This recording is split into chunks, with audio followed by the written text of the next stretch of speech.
ఇప్పుడు నేను మళ్ళీ రైతులకు మాట ఇస్తున్నా, సంక్రాంతి పండుగ తర్వాత రైతు భరోసా మీ ఖాతాలలో వేసేది సోనియమ్మ గ్యారంటీ, ఇందిరమ్మ ప్రభుత్వము.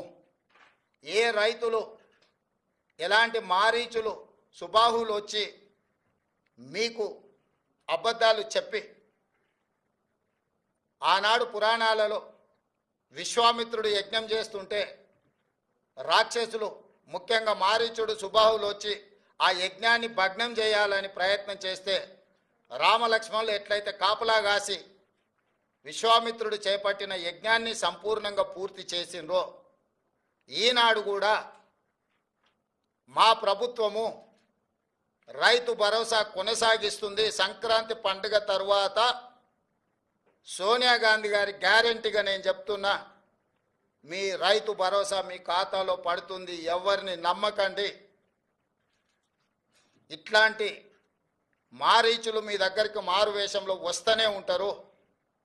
ఆనాడు సీతమ్మను ఎమర్చడానికి బంగారు లేడీ రూపంలో వచ్చిన మారీచుడే ఈరోజు మారు వేషంలో మళ్ళీ బీఆర్ఎస్ బీజేపీల రూపంలో మీ దగ్గరకు వస్తారు.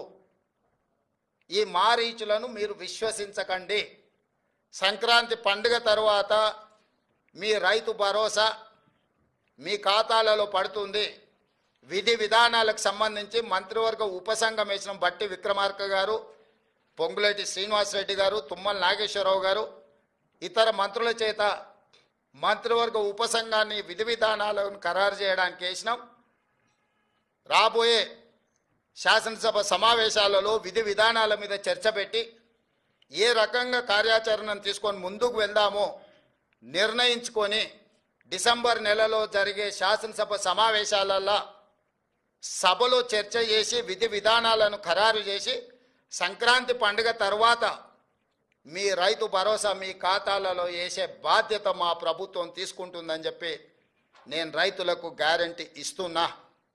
రైతు రుణమాఫీ చేస్తామన్నాం, చేసి చూపించినాం.